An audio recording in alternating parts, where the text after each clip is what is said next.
Hey, greetings, space fans. Welcome to SNT's analysis of IFT-8. What went right, what went wrong. And, I'm going to dive what I can into this video and show you what I've seen and what I found out on the interwebs about what went wrong here. And then at the end, we'll talk about what that means for the future and where do we go from here. Thanks, everybody, for tuning in. Hope you like this video. 60 seconds.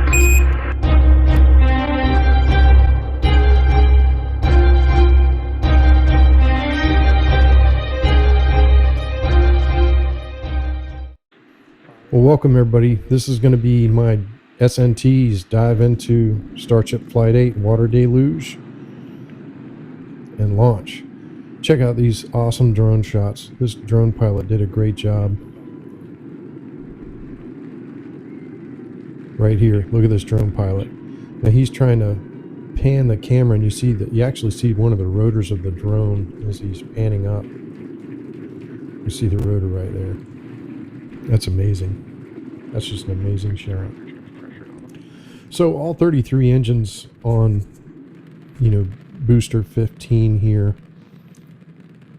were lit, and the flight leaving Starbase was totally nominal. All right, we're a little over 40 seconds. This Starship system, the booster is, I would say, 100% ready, and I know they've got design upgrades and changes coming with the Raptor 3, but the booster is performing excellently, with the exceptions of the couple engines, failing to ignite on the outer ring on the last two flights for boost back.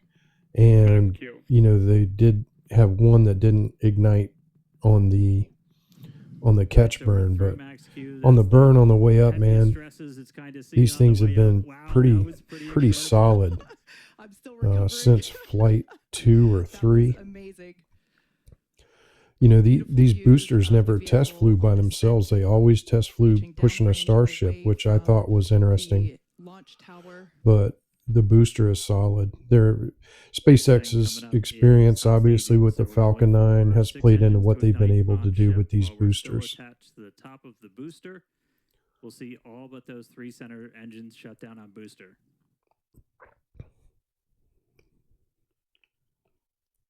Everything was absolutely going nominal on this flight up to this point. I've been down to Starbase, Texas, and I saw IFT-6 in person in November of 2024. And the rumble that you experience on the ground is incredible. We actually watched from Isla Blanca Park and was there with my dad and my brother. There's videos about it on my channel here about our trip. We flew into San Antonio and drove down to Starbase. Here comes hot staging here in a minute. You can see the pre-cooling venting there coming out of the hot stage ring, which is indicative that hot staging is coming. And here's hot staging where they shut down all but 3 Raptors on the booster, and they ignite all 6 engines on the Starship. Now, a lot of people are blaming this hot staging process for what's happened to the last 2 Starships, but if that were true, we've had hot staging since flight 4. So 4, 5, and 6 were all successful flights for the Starship. The Starship made it all the way to reentry on its suborbital trajectory to reenter, the atmosphere and land near Australia. So I think if hot staging was the culprit or the issue behind what's going on with Starship, then it would have reared its head in 4, 5, and 6, and it didn't. So I don't think this is hot staging issue. I think this is a plumbing issue. You got to remember, this is a brand new design of the Starship. It's different from flights 4, 5, and 6. And certainly there's been some pretty massive plumbing changes in the Starship V2 system. And, I think it's those changes that are a culprit. Now, here in this shot, I'm going to freeze frame this. And here in this shot, you see the engines. They're performing nominally. They're all burning. There's no red glow inside the skirt. I want y'all to notice there's no red glow inside the skirt, and there's no red glow on the Raptor vacuum engine in the lower left. This is and the you can see nominal ship on the right flight hand side of performance. that And here we're back telemetry to with 6 unfrozen engines lit and moving on continuing the its video. ascent You to orbit, can see the already Mach over 100 diamonds, kilometers especially in from the altitude. three The center booster 87 engines, the three kilometers in center altitude sea and level Raptor continuing its engines. trek right now back And by the way, to the those three landing site center and catch sea site. level There's engines your on the ramp. Starship, And they're we the just heard a only good call engines out for that boost gimbal. back So in shutdown. other words, The next thing we those should three see on engines our are screen is the responsible for, separation of the the hot primary stage attitude from the Super control Heavy of booster. the We Starship. jettisoned that Those because three we engines do in the know we'll center need it for the of the landing, but Starship on are future all iterations on of the Super gimbals, and that Heavy, they that can move, hot stage ring will you be know, incorporated into the booster, and we will get it back. on But multiple for today, you axes can to see it on the control right-hand side of your screen the there, basically the just thrust separating off vectoring to from the keep the right-hand side Starship of the on booster. course. You can The also see the vacuum booster engines, doing the its liquid large nozzle oxygen dump engines there, that which are is exactly what we basically would Raptors that expect are for it to do as the optimized for booster gets performance itself in the configured vacuum of for the space, landing here. those Now, meanwhile, big three Starship engines on will the continue to outside do coast not after it gimbal. reaches They orbit just for about 40 minutes or thrust so, in up a to an single altitude of 214 plane. kilometers, but it's They still don't got a ways move to at go all. there. They're Currently permanently mounted. accelerating past 7,500 kilometers per So the hour boost there back in burn velocity. on the Just booster, look at those and I didn't great talk views of about the this, booster but coming back. we had two of the outer Coastline there just 13, looks well, absolutely gorgeous. it's the middle ring of 13 engines. Two of And those there we didn't hear nominal reignite trajectories on the all boost back around. burn, which And isn't a Dan problem. and Kate, we're at 5 And minutes, here you see the hot 15 staging seconds ring here separating from the into the Starship, and that'll flight. fall into Everything the looking good for Gulf the of Super America. Heavy and for Starship And today. What's it like there at you see Starbase as we the get ready to booster catch? coming back down at mega velocities. Look at that, It was incredible, 3,000 Chris, kilometers an to be able hour, to see the mock diamonds and it's with still my own accelerating. eyes. That was amazing. Now that gas that We you see are coming out of standing the by base for of the return boosters of is where they're booster back actually into launch bleeding tower. methane through the We engines have to heard keep that we them are go cool for during the the reentry process. And that catch of the methane and booster. oxygen, I'm sure, that's leaking Yeah, out this of those coming from engines, one of our long-range some of that gets tracking trapped cameras. We're able to see in the hot the stage separate and fly away. basically the So bulkhead coming that's up in forward of just the about engines. 30 seconds, And we're when on you the get peak landing burn. We're heating, going to like you command do right now, you those see 13 that inner gas middle that's ring trapped, that engines methane and to oxygen start on. gas that's trapped in 13 there, initially. They actually bleed off a little lights bit up. velocity as we're slowing down So from this isn't supersonic a speeds. design We're flaw. remoting down to only That's 3 actually engines part for of the them to send design flight into the to keep tower. the engines Right now, cool booster on using its 4 reentry. hypersonic grid fans But to help guide that itself flame through that this you get inside atmospheric entry back the for its bulkhead there is precision landing concerning to at the people. launch But site. here comes booster Once again, in we're for gonna its ignite first the in center for its 13 catch. engines. There's the You can ignition, see that and coming all very engines clearly. ignited except for one on that outer ring. So one of the ones that didn't ignite for boost This is back gonna did go down ignite to for the 3 engines as the deceleration booster burn. slows down And then they for chopped its down to just the 3 inner core engines to and gimbal we just heard the sonic the boom. booster in for the catch. And Mechazilla What an closes around the incredible sight booster, to see the super heavy and booster the gliding booster down slowly into the settles tractor arms onto the once again. arms of Mechazilla. And we have a catch on the catch pins. It was a good catch. This is a Such technological landing. leap that Wow. no other country can do, no other company can That do. will It's not a never get gimmick. old. I've seen a lot of commentary on X and YouTube that, We saw 12 out of catching 13 boosters or flights landing without boosters landing is a burn. gimmick. It's Booster not a still able to gimmick. make its way The only way with that that you final get precision a burn on price the 3 reduction in engines getting mass in to for the orbit tower is catch. So recovering booster caught. your rockets and Meanwhle, reusing keep them. an eye on Rocket the engines are ships. We've got expensive. The 6 fuel tanks Raptors are expensive. The burning. engineering They're going behind to these continue rockets is very for expensive. Now, about another we're minute panning back to the Starship. I'm going to freeze until frame here. And if you'll notice on the lower left, the vacuum engine, there's a red glow. And I don't know if this is part of the cooling plumbing system for the vacuum engine, but there's a red glow on it. You also see gas leak inside the aft chamber, inside the skirt. You can see gas leaking, and there's also a red glow inside the skirt, which wasn't there before when we saw the same camera view earlier in the flight. So there's already a fire within the skirt, and you also have this red glow on the outside of the Raptor vacuum engine. That's the one that failed. And then right after this video rolls, you're going to see the failures start, and get it to starts on the vacuum the engine. Starship engine cutoff. So really cool view. I think it's Again, around a 8 million minutes shout-outs to all of and our avionics team who 5 seconds is when make we these have the cameras failure. possible for us. So That's we're looking about right 5 down seconds away. inside essentially the skirt area of ship, where you can see failure. Now, if you'll notice here in this next shot, you're going to see outgassing from the explosion, probably of that Raptor vacuum engine that had the glowing on it. And that explosion knocked out all the inner core engines, which are your steering engines. And then only 2 Raptor vacuum engines remained on, which produces a yawing thrust because you only have thrust on one side of the Starship. Now, why these vacuum engines don't drop out when you lose the core engines, I don't know. You know, Scott Manley commented on this on X and or YouTube one. I can't recall, but the fact of the matter is that there probably needs to be some pre-programmed, you know, issue on the flight computers that shuts down the vacuum engines should you lose the core engine, so you don't get this yaw. If you didn't have this yaw, I think Starship is controllable for reentry, and you know the reentry would be a lot more controlled than you're seeing here. You might even be able to reignite the core engines for a landing if you could, you know, not lose control like the Starship lost control here. And of course, when the Starship loses control, it's also losing satellite link. And here you see one final shot, which obviously you're already getting some plasma buildup on the ship, and then they lose comms altogether.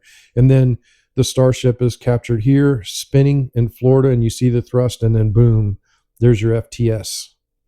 And because the Starship is so high in the atmosphere, this is filmed from the ground in Florida, you're so high in the atmosphere here that, you know, there's no atmospheric pressure at that altitude to, you know, contain the explosive forces. So the explosion is massive.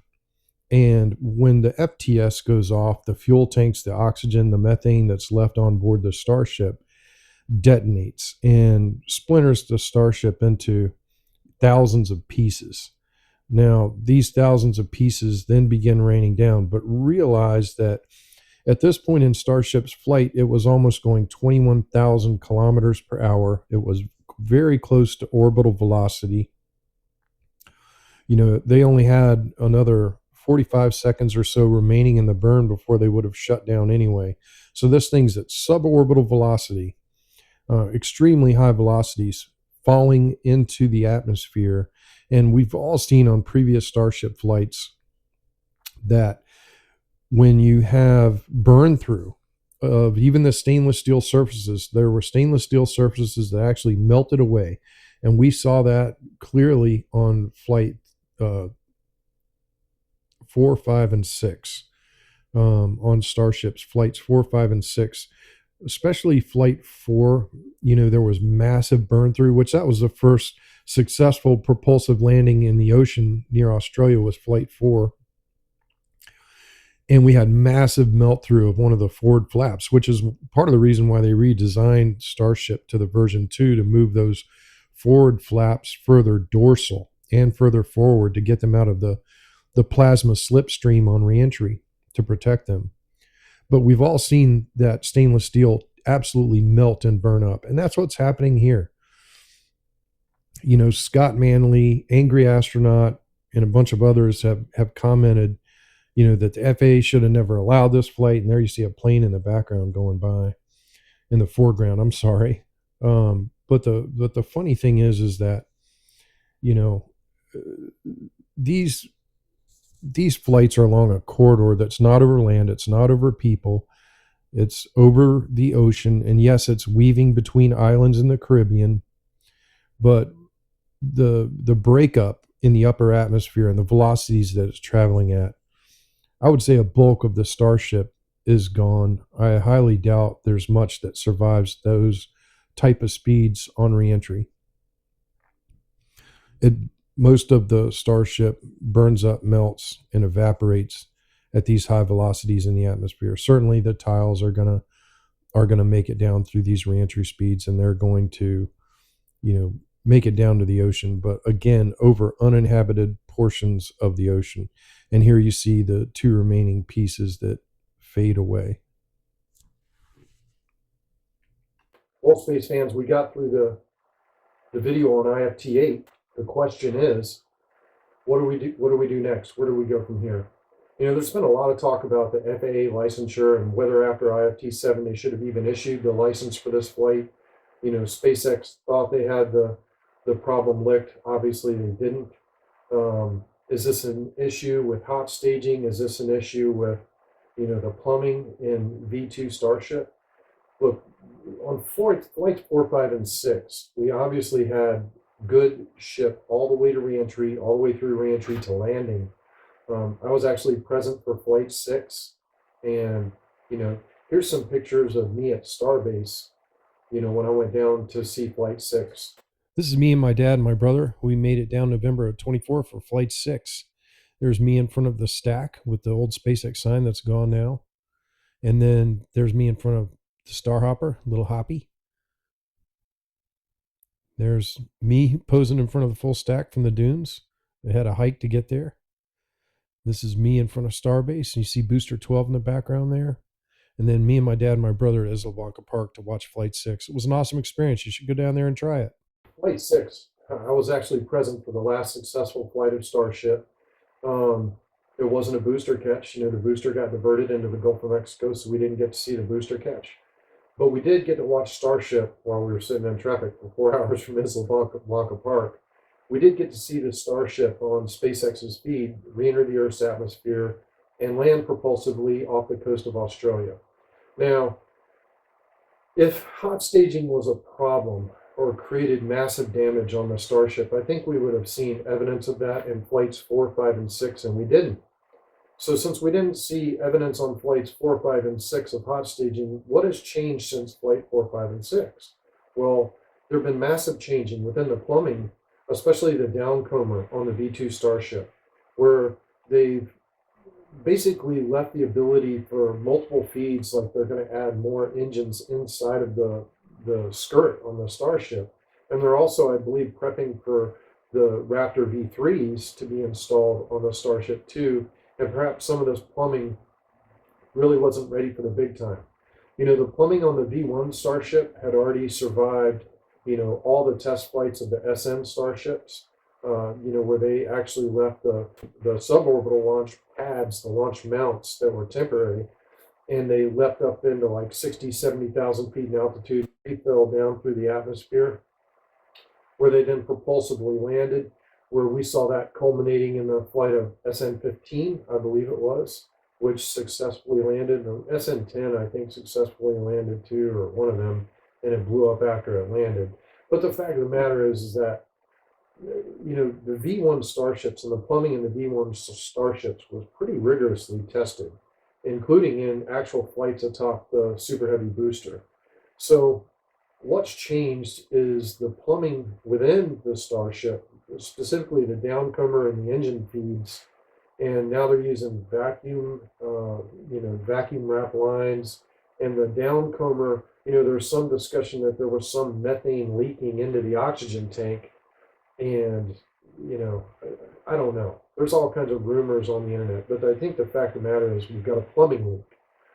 What's causing that plumbing leak? Why didn't we see it in flights 4, 5, and 6? And, at this point, when you fix something that wasn't broke and they changed the plumbing, because I don't know why, I'm not an engineer at SpaceX, but they obviously changed the plumbing between V1 and V2. So at this point, I would think from an engineering standpoint, and I'm not an engineer, I do build lightsabers, but I would think at this point you revert back to the plumbing that the devil and see if you get this kind of effect again. Maybe they modify their new plumbing and just go with a completely new design. Whatever they do, I think IFT-8 is going to delay the Starship program for several months, at least 3 or 4 months. I think Elon's timeline is a little ambitious as usual. But I do think the fact that you had the failures on IFT-7 and IFT-8, both at similar points, between 7 and 8 minutes into flight, tells you got some kind of a problem on your engineering in the Starship. Whatever re-engineering happens, I think we're going to have to re-throttle and re-gear the Massey's test site to allow long endurance. They're probably going to have to increase their water capacity there, because you're going to have to do long endurance, full endurance test fires of all 6 Raptors in different throttling settings on the test pad to see if you can recreate any of these issues that we've seen on Flight 7 and Flight 8. And I think until we get that successful testing at Massey's of a full endurance burn, when you're burning all the fuel down to where we're seeing these issues at 7 or 8 minutes into the burn, then I don't think we're going to be cleared for flight. Should the FAA have issued the license for Flight 8? I've heard Scott Manley and, the angry astronaut called the Starship a menace. Do I think the Starship is a menace? No. But I think angry astronaut's perspective is that I think he was mad that SpaceX won the HLS contract. And at this point, I don't know how much that contract was worth, but I almost think that HLS is a distraction to Starship. Starship is designed to deploy a ton of mass in low Earth orbit, but it's also designed to make humans multiplanetary, to get to Mars, to get to other planets in the solar system, and moons of other planets in the solar system. I think HLS is a distraction on that. And angry astronaut's perspective is that, with the Artemis program now being solely dependent upon SpaceX, human landing system for the moon, and you see all these delays in the Starship program, and there's already been delays in the SLS program, angry astronaut's perspective, which, as you can see from my shirt, I'm a huge Apollo fan. And angry astronaut's perspective is that SpaceX Starship progress is slowing up and holding up Artemis, and the Chinese are going to beat us to the moon. While I massively disagree with the angry astronaut when he says the Starship is a menace, I do agree that I think that Starship HLS is slowing up Artemis, and I don't think we should slow up Artemis. I think at this point, our country needs to reinvest in a separate moon lander apart from Starship. We don't need to depend on Starship for getting to the moon. Let's go ahead and let Blue Origin build their lander or whatever they were going to do. Look, if we have to launch it on a Falcon Heavy or whatever we have to do to get it to lunar orbit, let's do it. But I think it's time we go ahead and scrap the HLS. Let's go ahead and build a separate lunar lander, take that monkey off the back of SpaceX, stop worrying about a human landing system. That's a distraction from Starship development. And it's a distraction and a time pressure that makes people like angry astronaut even angrier. But I think we're also, remiss if we don't talk about the politics of all this. Unfortunately or fortunately, depending upon your perspective, Elon Musk getting involved in global politics here in the United States has certainly been a distraction. A lot of people hate Elon Musk. And, I even saw video clips of MSNBC reporters cheering the fact that Starship blew up on Flight 8, basically calling Musk incompetent and he doesn't know what he's doing and all his rockets blow up, which is a joke. That's those commentators on the news, on MSNBC, MSDNC, they basically have no idea what they're talking about. SpaceX is the number one launch provider in the world right now with the Falcon 9 rocket and the Falcon Heavy rocket. The SpaceX Falcon rockets are so innovative, and so they've created such a paradigm shift in the United States towards how we view rocketry that ULA, Boeing, and all these other companies, they can't even compete. And now you're seeing some smaller rocket companies like Rocket Lab, Firefly, and Blue Origin trying to grab a piece of that market, because right now, nobody else can compete with SpaceX because they can reuse their boosters, which everybody says the booster reuse or the booster landing is a gimmick. Oh, it's no gimmick. The fact of the matter is all these other rocket companies are throwing their rockets away. They're throwing their first stages away and all the engines and the fuel tanks and all the development that went into making them, and they have to rebuild the whole thing to launch it again. And Elon tells a story, and I know you Elon haters are going to roll your eyes. Oh God, here we go with something Elon said. But can you imagine how expensive it would be to fly on a commercial airliner if every time you flew, they had to scrap the whole airplane? Because that's basically what rocketry was until the Falcon 9. Once the Falcon 9 was created, basically we're at least recycling the engines and the wing on the airplane, as it were, and we have to put a new fuselage on it to carry the passengers. So Falcon 9 is a partially reusable spacecraft that's saving a lot of money and a lot of bucks on spaceflight. So, in other words, reusing airplanes when you're flying commercially is part of what makes commercial air travel affordable and cheap. Well, it's the same thing with spaceflight. Reusing these rockets, the first stages on the Falcon 9, it drastically reduces the cost of mass to orbit. In other words, it's cheaper for people to launch and companies to launch their satellites aboard a SpaceX Falcon 9 rocket than it is to put it on a ULA rocket or a Boeing rocket or anything else that was in existence. It's far cheaper. It's so cheap now that the government's stupid if they don't use SpaceX, because if we have a real bidding process, nobody can outbid SpaceX because nobody can put a mass to orbit as cheaply as SpaceX can because they have reusable rockets. And you look at these companies like ULA. I mean, they're failing, and they're failing because their rockets aren't reusable. Tory Bruno was just he epically failed. For him to lack the vision, because SpaceX Falcon 9 was already happening. Those boosters were already landing when they were thinking about this Vulcan Centaur.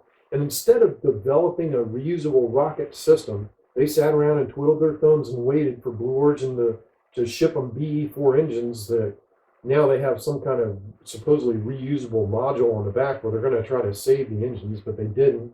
And their first flight test failed of the Centaur rocket. And, they can't outbid SpaceX. They cannot outbid SpaceX. Right now, the only company that's coming close to being able to outbid SpaceX for mass to orbit is going to be Blue Origin for large satellites. Now, for small companies like Rocket Lab and Firefly are able to affordably put mass to orbit because they don't spend a lot on their rockets. But at the same time, Rocket Lab is already working on a reusable rocket system because they understand the market strategy. They're working on a reusable rocket system, the Neutron. And I wouldn't be surprised, because a lot of former SpaceX engineers that worked on the Falcon 9 are working for Firefly Aerospace. I'm sure Firefly is also working on engineering it for a reusable rocket system. Because at this point in the game, if you're not reusing your rockets, you're out of the game. You can't win these government bids. You can't win bids from the companies. Your cost of orbit is so expensive that your business is going to fail, and that's where we're at. Well, the Starship pushes that another level, because currently on the Falcon 9 rockets, the second stage, the top stage of the rocket, I have a model that's in my office. I need to bring it in when I'm doing these videos. And I printed it right here on my 3D printer. But at any rate, when the Falcon 9 goes up, the second stage is expended. So the very top of the rocket, above the grid fins, it's expended. It deorbits and burns up in the atmosphere just like Starship did. But the point of Starship, and this is the first time this has ever been done, and some will argue the space shuttle, but that's BS, because the largest mass of the space shuttle is the external tank, which they drop, which burns up in the atmosphere just like Starship just did. The fact of the matter is, Starship is the first time we've looked at reuse of the entire rocket, the first stage and the second stage. And we're trying to, SpaceX is trying to develop rapid reusability so that we can land the booster, land the Starship, restack, refuel, and go again within short order. He's talking about multiple launches with the same system in one day. Now, we're far away from that. I'm under no delusions to think that this is going to happen next year or next week. This is going to take some time. But this is a test program. This whole system is a test program, and it's designed to test this system and whether or not the viability of this system is real. And the fact of the matter is it's happening. The booster reuse is already ready to go. I mean, we've already landed 3 boosters. We're basically 3 for 4 on the last 4 launches for catching boosters. And the only reason that the launch that I went to, they didn't catch the booster, was because the radio tower at the top of the launch tower was blown over by the rocket, and they didn't have proper comms with the tower, so they just diverted out into the Gulf of Mexico, and the booster did basically a soft landing in the Gulf of Mexico, a propulsive landing in the Gulf of Mexico. But outside of that attempt, flights 5, 7, and 8, we saw booster recoveries. I mean, that's enormous. There's 33 Raptor engines. Each of those engines is over $1 million. To recover that $33 million after the flight and be able to fly them again. And we've already reflown Raptors once. Pi actually reflew on IFT-8, or IFT-7, I'm sorry. And Pi flew on IFT-5, and then it flew on IFT-7. So Pi was reused. I mean, that's a big step. That was the first step toward reuse of these boosters. So the big problem is Starship. How do we get Starship to the point of reusability? It's sad because the V2 Starship hasn't even been able to be tested while it's re-entering the Earth's atmosphere, which is the whole reason for the redesign. And it really sucks for the engineers that have worked so hard on those forward flaps, because we haven't even been able to get the forward flaps into reentry phasing to test whether or not that was a viable solution, because something inside the Starship is wrong. And I know a lot of people are going to blame hot staging. I say no way, because if hot staging was the issue, we would have seen it on 4, 5, and 6. It's not hot staging. It's something in the redesign, in the downcombers, or the plumbing to the engines on the V2 Starship. I say we revert back to V1 plumbing. I realize it's going to have to be extended because V2 Starship is longer, but let's revert back to V1 plumbing, and let's put those on a test stand at Massey's. Let's do a full duration burn. Let's see if we see any of those issues. If we don't, I think the FAA grants licensure to fly again, and off we go. Now, as far as people being critical, number one, I don't even think, the FAA should be involved in this outside of, the corridor where you could have a debris fall where you have airplanes. I think the FAA should be involved in that they should be notified, hey, we're getting ready to launch a rocket, and this is our debris fall area, and if we have a RUD, then we're going to notify y'all, and y'all need to divert these planes. I don't know why they just don't keep the planes from flying in that area during those times, especially because SpaceX is pretty much Johnny on the spot. You're either going to launch or they're not. And, you have that window of there, where I'm thinking it's only going to be about 10 or 11 minutes after launch, and then the rocket is either clear or it's broken up. And if it's broken up, you just don't take anything off. But the FAA, they have zero, in my opinion, zero jurisdiction over space launches. And, I know that I'm politically different from Angry Astronaut and Scott Manley. They want all these government programs overseeing and regulating everything. But when you have such stringent oversight and regulations, you're never going to progress. You're going to be stuck. You're going to be doing exactly what Boeing Starliner did. Well, we're going to design this thing, and we're going to take 20 years to figure it out. I mean, the space shuttle ended. Boeing wins a huge contract to send astronauts to the space station, and it took them, forever to get it done, and then it still didn't work. SpaceX wins a subcontract, and they've already been sending astronauts up. So whose model works better? Cautious and slow, or rapid reiterative development? Rapid reiterative development is the way to go. And these iterative test flights, they need to go. FAA needs to stay out of it. All we need to do is make sure that the launch corridors are safe. They don't go over human beings, that they're not going to hurt airplanes, and they're not going to fall on ships and people. And those launch corridors, they weave right through the Caribbean islands. I don't want to see anybody get hurt on the ground, 100%. But at this point, we've had 2 explosions and nobody's hurt on the ground. Speaking of people getting hurt on the ground, let's talk about Columbia. The Columbia space shuttle broke up as it was re-entering the Earth's atmosphere. Everybody knows the story. Space program has been dealt a terrible blow. The larger family of men and women in space exploration devastated. And the country has been reminded how dangerous it is, and that for all of America's technological genius, it doesn't always work. This morning, just before 8 o'clock Texas time, the Space Shuttle Columbia was just about to finish a picture-perfect 16-day scientific mission. The astronauts' families were by the runway in Florida, poised for a great reunion. Instead, this was the picture that we all saw. Columbia was at 200,000 feet, going 12,500 miles an hour when it suddenly broke up under stress that we still do not understand. 16 minutes from home. It suffered a foam strike from the external tank on one of the wing leading edges, and that caused a bleed through and a burn through on the wing, and the shuttle disintegrated in reentry. Now, at that reentry interface for the shuttle to land at Cape Canaveral, It actually began reentry over basically Baja, Mexico, over human beings, and over Mexico, over human beings, and over Texas, and Louisiana, Mississippi, Alabama, maybe I think it's kind of heading back out over the Gulf then, but then it goes over Florida. And as the space shuttle is coming over Florida, it is most definitely over human beings. Now that was a tested system, and I realized that the Starship is not tested. But y'all look on a map at that launch corridor. It goes from that southern tip of Texas through the Gulf of Mexico. It weaves between Cuba and it weaves between the islands in the Caribbean. So the fact of the matter is the corridor that they have set up isn't over human beings. And then when you have the reentry, when you do have the RUD issue and you have the reentry, this stuff was traveling at 21,000 miles an hour. Y'all saw what happened on IFT-4 when we had full burn through of the front aileron. On the rear of the front aileron, we saw full burn through and melting molten stainless steel. And, that was at far lower velocities that was happening than we saw here on the RUD on IFT-8.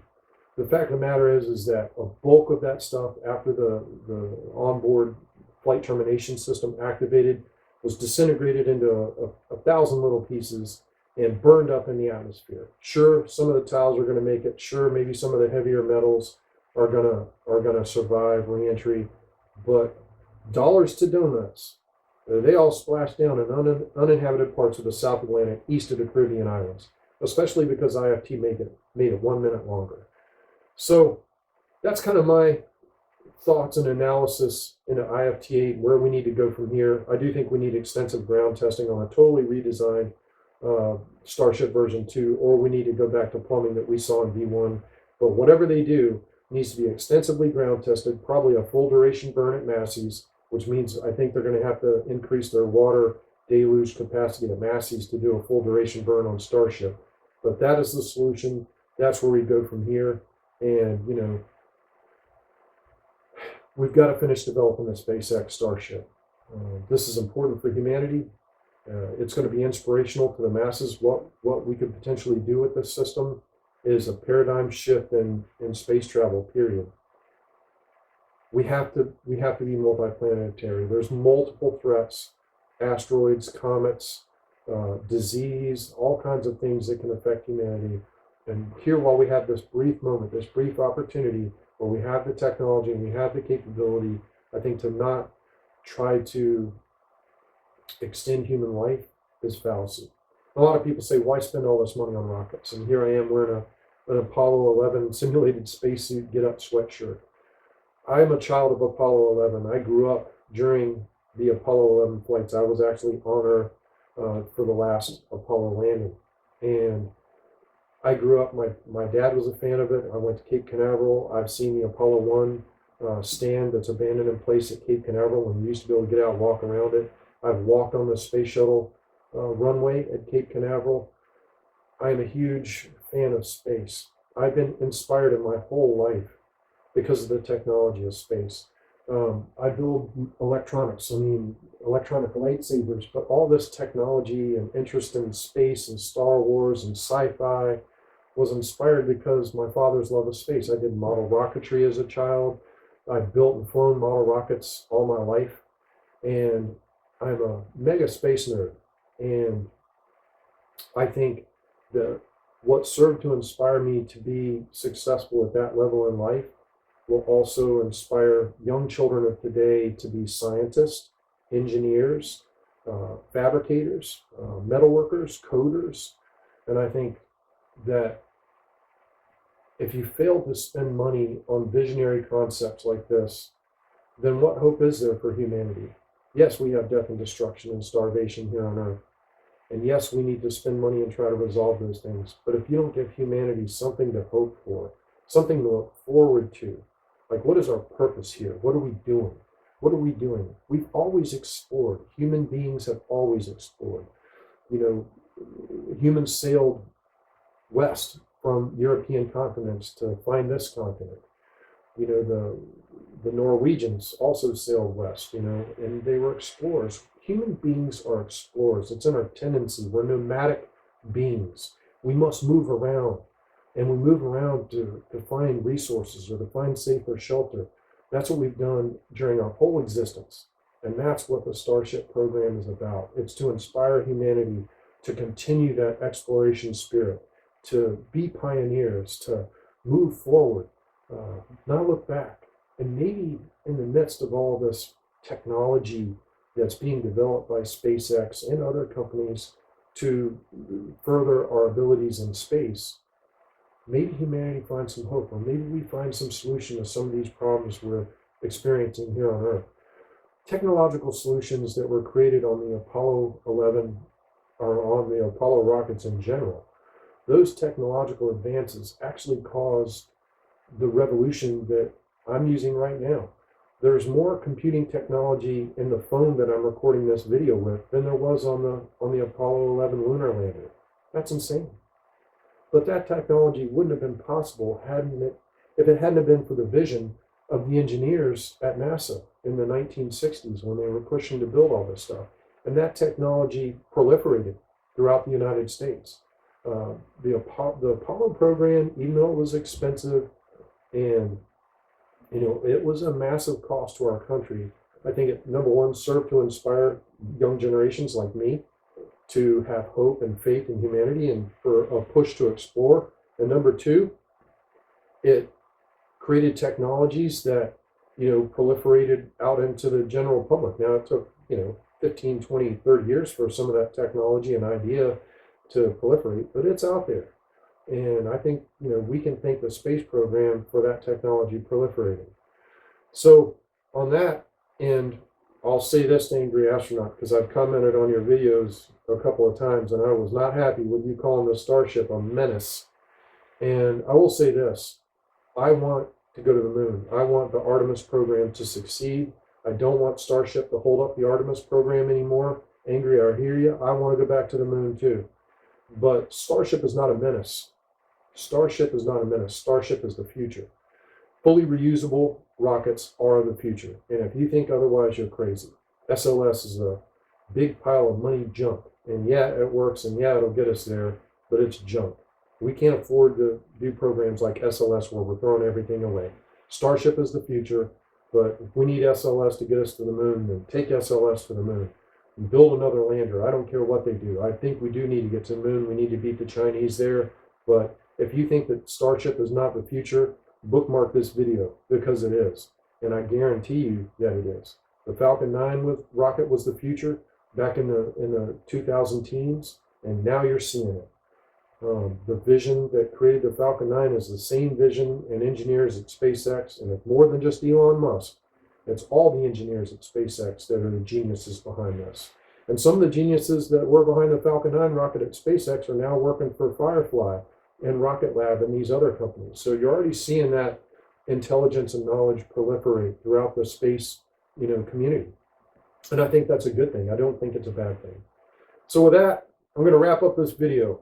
I hope you guys enjoyed my deep dive into it. And, if you're interested in lightsabers and stuff, I have another channel, Megtooth Sabers, where I build lightsabers and demo them online. You can go check that out. Megtooth, Megtooth, space SITH Sabers, Megtooth Sabers.